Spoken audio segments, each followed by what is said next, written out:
Nós vamos contar a vida de Cristo em 72 passos e vamos falar de absolutamente tudo que ele fez na Terra na ordem cronológica.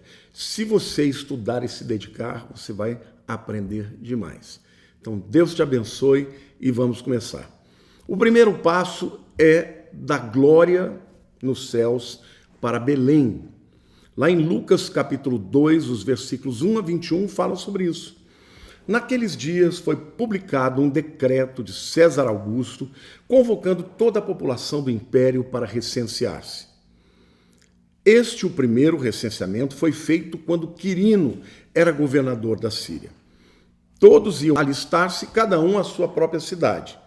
José também subiu da Galileia, da cidade de Nazaré, para a Judéia, a cidade de Davi, chamada Belém, por ser ele da casa e família de Davi, a fim de alistar-se com Maria, sua esposa, que estava grávida.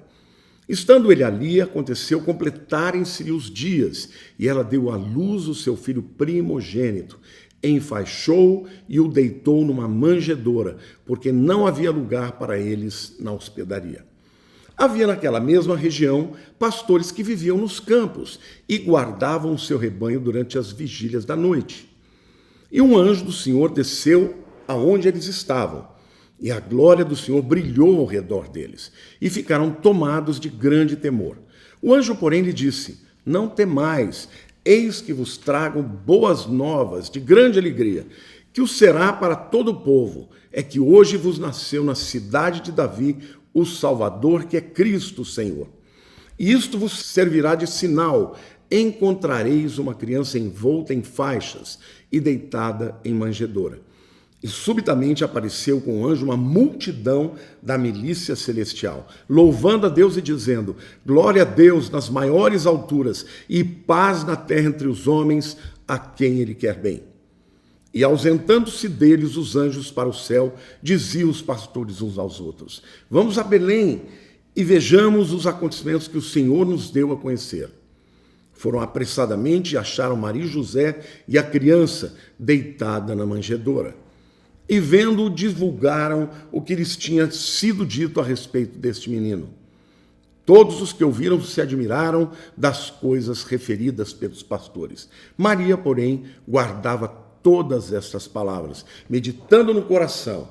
Voltaram então os pastores, glorificando e louvando a Deus por tudo que tinham ouvido e visto, como lhes fora anunciado.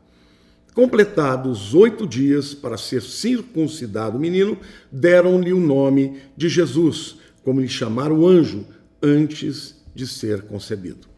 O primeiro passo, portanto, é José e Maria grávidas saindo de Nazaré, na Galileia, indo em direção a Belém, a sua cidade, a cidade em que a família de José pertencia. Essa era uma distância de aproximadamente 145 quilômetros e se tomasse o caminho de Jericó de 135 quilômetros. Por que eles tiveram que ir para lá? Acontece que o César Augusto, que foi o fundador do Império Romano, seu primeiro imperador, que começou a governar a partir do ano 27 a.C., e governou até sua morte no ano 14 depois de Cristo.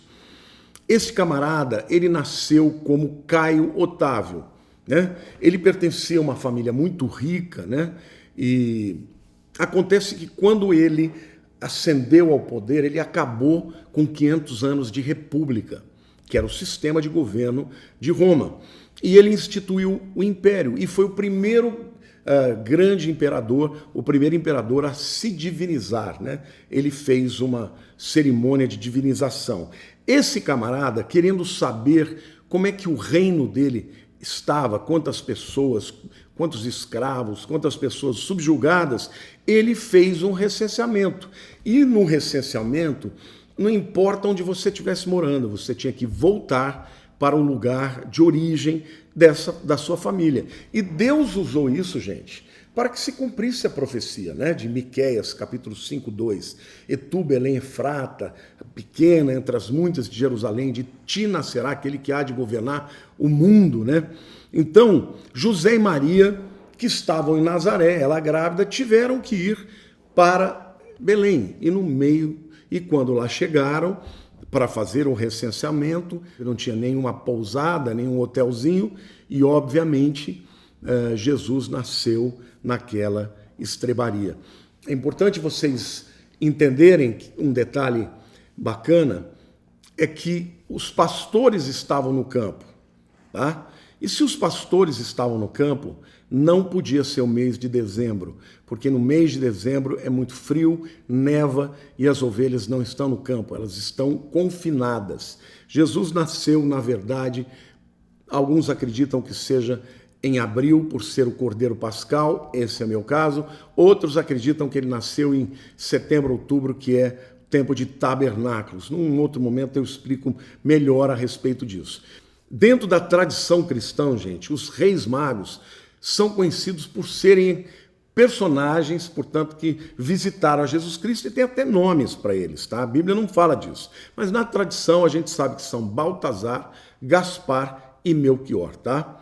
A narrativa bíblica não dá muitos detalhes, apenas relata que eles visitaram Jesus, reconheceram ele como o rei, né? E eles deram presentes para Jesus e para sua família. Ouro, em primeiro lugar, porque o reconheceram como rei. O ouro era o metal da realeza, foi usado para custear as despesas da viagem que a família de José, Maria e Jesus tinha que fazer para o Egito, e lá ficaram durante 2 anos. O incenso, porque eles o reconheceram como sacerdotes queimavam incenso. E mirra era uma especiaria caríssima, usada para o embalsamamento. Então, aqui a gente vê claramente uma profecia sobre a morte de Cristo. Ele seria rei, e por isso ouro, ele seria sacerdote, e por isso incenso, e ele morreria pela humanidade, por isso a mirra. Bom, todo mundo sabe que a história é dividida em antes de Cristo e depois de Cristo. E, obviamente, o ano 0 seria o ano em que Jesus nasceu. Mas acontece que houve um erro de datação por conta dos anos bissextos, que não foram acrescentados. E a gente sabe pela história que Herodes morreu no 4º ano antes de Cristo. Então, portanto, Jesus não pode ter nascido no ano 0, né?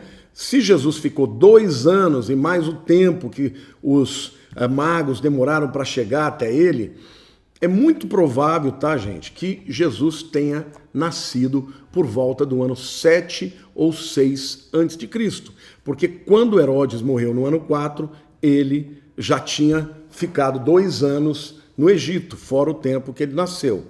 Então, no mínimo, Jesus nasceu no ano 6 antes de Cristo, tá? E a Bíblia diz, e crescia Jesus em sabedoria, estatura e graça diante de Deus e dos homens. Gente, que coisa mais linda isso. Porque o próprio Deus se tornou um ser humano, nasceu como um bebê. E ele teve que crescer, gente. Crescer em estatura, ou seja, fisicamente.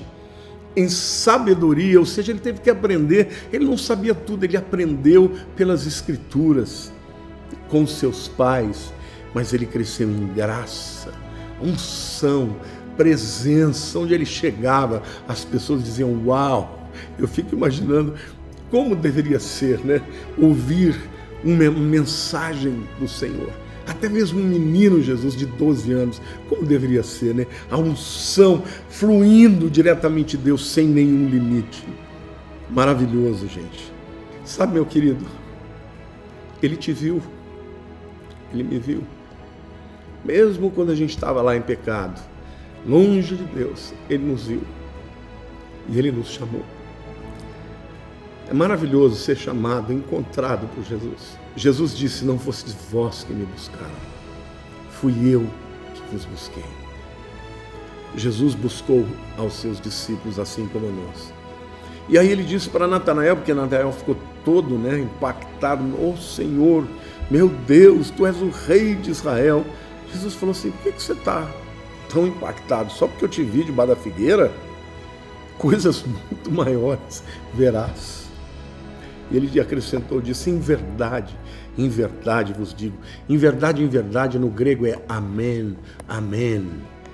Vos digo que vereis o céu aberto e os anjos de Deus subindo e descendo sobre o Filho do Homem. Que história maravilhosa, que Deus maravilhoso, que Cristo extraordinário, que amigo, que Salvador, que Deus que nos escolheu, nós pecadores, para sermos seus discípulos, para sermos seus portadores da sua mensagem, da sua verdade. Você é um privilegiado. Não se sinta um coitado. Se Deus te escolheu, porque Ele te escolheu. Se você creu em Jesus, é porque Ele te escolheu. Então você é um privilegiado. E Deus diz que você vai ver coisas extraordinárias, porque você crê nele.